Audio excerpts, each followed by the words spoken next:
Saya berpindah ke sebuah apartemen on kampus dan mendapati ibu seorang rakan sebilik telah tinggal sepenuh masa di asrama kami selama seminggu tanpa memberitahu kami.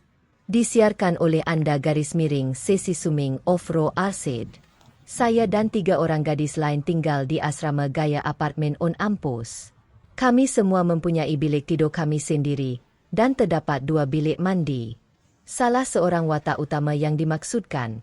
Mari kita panggil dia Id. Saya berkongsi dapur dan ruang tamu dengannya. Ia adalah salah seorang rakan sebilik dan juga warga negara antarabangsa. Semua rakan sebilik saya mengadakan sembang kumpulan sepanjang musim panas, di mana kami jarang berbalas mesej, tetapi menggunakan sembang kumpulan sebagai cara untuk berkomunikasi sekiranya berlaku. Saya cuma mahu luahkannya. Sabtu lalu, saya berpindah masuk dan membuka pintu asrama buat kali pertama. Saya perasan Id dan ibunya memasak di dapur asrama. Saya memperkenalkan diri dan terus mengambil barang-barang saya yang lain dari kereta dan meneruskan proses perpindahan. Saya perasan bahawa Ibu I memakai seluar dalam PJ. Saya tidak begitu memikirkannya kerana orang ramai kini memakai PJ seperti seluar jeans baharu. Saya tidak mempunyai rancangan makan dan ingin mengelak daripada berbelanja untuk makanan segera. Jadi semasa berpindah masuk, saya membawa sejumlah besar barangan runcit untuk memasak makanan apabila saya lapar.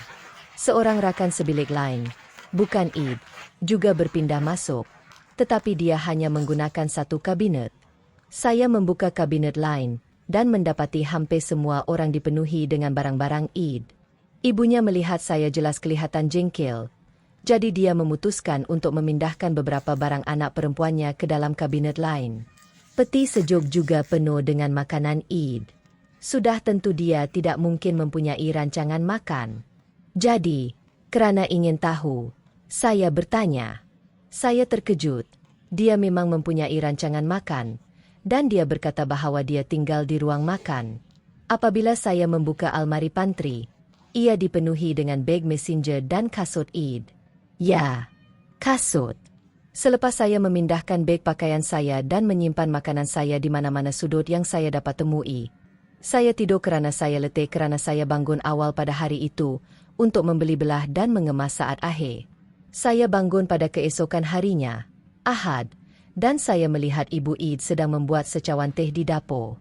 Saya agak keliru mengapa dia tidak pergi ke hotelnya atau terbang pulang ke negara asalnya. Saya sangkakan dia sudah tiada pada hari Ahad memandangkan kelas bermula Isnin.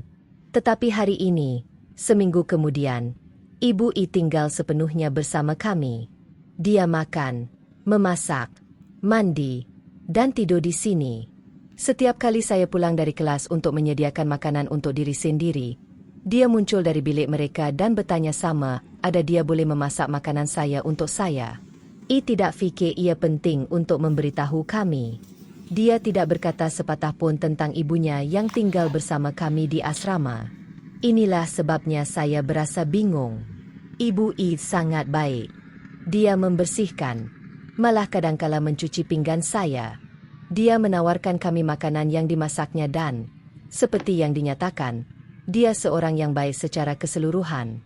Walau bagaimanapun, terdapat sedikit gangguan kecil seperti dia sentiasa memasak selama berjam-jam.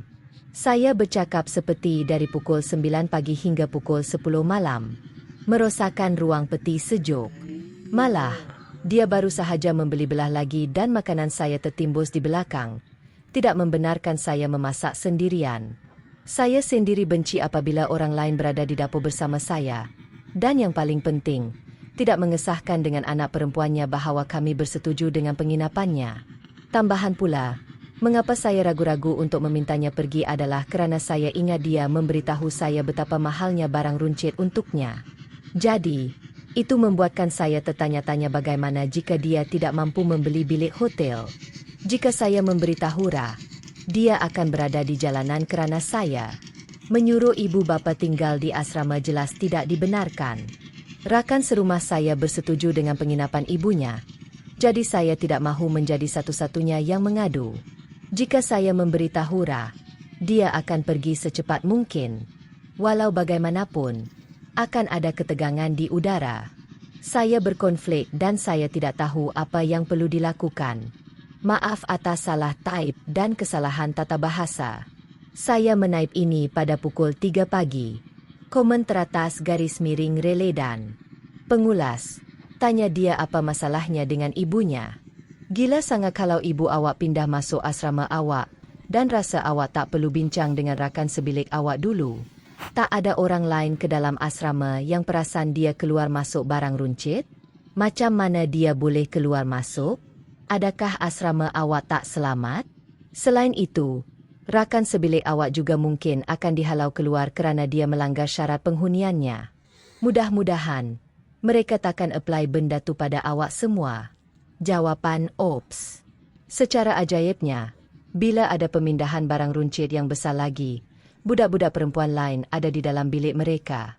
Dan saya ragu mereka peduli tentang keadaan peti sejuk tu sebab saya tak pernah nampak mereka masak. Mereka juga sangat acuh tak acuh dan santai. Macam salah seorang budak perempuan bukan sahaja perlu berkongsi ruang tamu dan dapur, tetapi juga bilik mandi dengan Ibu I dan nampak puas hati. Bagi pelajar lain pula yang melihatnya berpindah dengan banyak barang runcit, mereka mungkin tak berapa fikir pasal tu sebab ibu bapa selalu hantar barang runcit untuk pelajar mereka. Kadang-kadang main pun begitu juga pada hujung minggu. Saya terlalu banyak menaip pada ketika ini, tetapi mungkin mereka fikir ia akan bersetuju dengan ini. Saya akan memberitahu I bahawa ibunya berbaik hati kerana melawat dan membantunya menyesuaikan diri di kolej. Dan saya harap dia selamat pulang. Bilakah dia akan pergi? Dan jika dia tidak akan pergi tidak lama lagi, saya akan menghubungi pejabat perumahan dan bertanya polisi tetamu. Anda membayar untuk berkongsi bilik mandi dengan 3 orang lain, bukan 4. Anda membayar untuk 1/4 ruang peti sejuk dan dapur, bukan 1/5. Anda berada di kolej di mana kebanyakan orang mendapat peluang pertama mereka untuk menjadi orang dewasa yang berdikari. Tetapi ada seorang ibu yang memasak selama berjam-jam pada satu masa di ruang kongsi. Tidak. Kemas kini 4 bulan kemas kini. 4 bulan kemudian.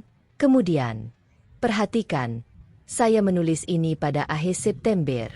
Saya fikir ia akan baik-baik saja sehingga ia tidak berlaku. Setiap hari, saya semakin menyedari betapa sedikitnya rasa hormat dan pemikiran yang dimiliki oleh ibu dan anak perempuan, rakan sebilik saya, Eda, terhadap saya dan 2 rakan sebilik saya yang lain. Antara perkara yang benar-benar mendorong saya untuk membuat keputusan yang saya lakukan ialah 1. Situasi abang. Saya tidak pasti sama ada saya menyebut perkara ini dalam catatan uji, tetapi mereka juga mempunyai seorang abang garis miring anak lelaki yang melanjutkan pelajaran ke kolej di Amerika Syarikat. Negeri yang sama, tetapi ia berada di bandar kira-kira sejam 30 minit jauhnya. Mereka akan membawanya datang tanpa diumumkan, tetapi apabila dia pulang, Anda tahu dia pulang kerana suaranya yang kuat dan dalam. Pada suatu hari Ahad jam 9 pagi, saya dikejutkan daripada tidur apabila terdengar suaranya yang kuat berjalan masuk ke pintu. Ini amat mengecewakan saya kerana pada hujung minggu, saya suka tidur lama kerana saya ada kelas jam 8 pagi sepanjang minggu. Skim salah satu saat saya berkata, "Ya, tidak. Pertama sekali jangan cakap apa-apa atau mesej sesiapa pun bahawa lelaki ini akan datang dan dia boleh muncul pada bila-bila masa, yang mana secara peribadi sangat tidak selesa bagi saya." Seterusnya ialah situasi peti sejuk. Ibunya mempunyai masalah membeli belah yang besar. Saya rasa ini berpunca daripada hakikat bahawa dia pasti bosan tinggal di asrama ini sepanjang hari. Dia terus membeli belah barangan runcit yang banyak dan akan memenuhi peti sejuk sehingga Anda terpaksa menolak pintu peti sejuk secara manual untuk menutupnya. Secara literalnya, tiada tempat untuk saya dan rakan sebilik saya meletakkan makanan sehingga salah seorang rakan sebilik saya yang lain membeli peti sejuk mini peribadi. Ini satu lagi mogok. Saya tidak mahu mengulas lanjut tentang semua perkara yang dia lakukan kerana itu akan menjadi rungutan saya pada ketika ini. Tetapi saya akan menyebut secara ringkas 2 lagi. Ibu itu melarang saya daripada menyediakan makan tengah hari yang cepat dalam jarak 2 jam antara mereka dengan menyusahkan dapur untuk menyediakan makanan besar untuknya. Seperti bayangkan ingin menyediakan sesuatu yang cepat untuk dimakan sendiri. Tetapi Anda tidak boleh kerana keempat-empat penunuh dapur sedang digunakan. Ini juga merupakan larangan besar. Kemudian membiarkan pintu terbuka untuk ibu masuk dan keluar juga membuatkan saya rasa tidak selamat. Jadi itu adalah satu lagi larangan besar yang disedari. Semua faktor ini dan faktor-faktor lain selain gabungan membaca komen-komen Reddit itu membuatkan saya sedar bahawa saya tidak perlu berurusan dengan semua ini. Walaupun saya cuba memberitahu diri sendiri bahawa tidak mengapa, jika saya mendapati diri saya merungut, maka ia benar-benar tidak mengapa. Saya tidak rasa perlu bercakap dengan rakan sebilik saya tentang ibunya kerana jelas sekali bahawa ibu itu merancang sepenuhnya untuk tinggal sepanjang semester. Tambahan pula, mengapa saya perlu melakukan ini sedangkan ada seseorang yang dibayar untuk mengendalikan situasi ini? Jadi, apa yang saya lakukan ialah ini. Saya menghantar email dan mesej peribadi pada hujung minggu tentang semua yang berlaku. Dia kemudian menghantar mesej itu kepada saya, dan dia meneruskan mesej itu kepada penyelianya. Saya melakukan ini pada hujung minggu ketika saya pulang ke rumah dengan harapan apabila saya kembali, asapnya hilang. Malangnya, apabila saya kembali, ibu itu masih ada di sana. Walau bagaimanapun, keesokan harinya apabila saya cepat-cepat pergi ke dapur untuk mengambil sesuatu, saya melihat beg pakaian yang dibungkus. Ibu itu sedang pergi. Maju pantas ke Desember. Jelas kelihatan seperti menyucuk bahunya ke arah saya dan rakan sebilik yang lain. Saya dan salah seorang rakan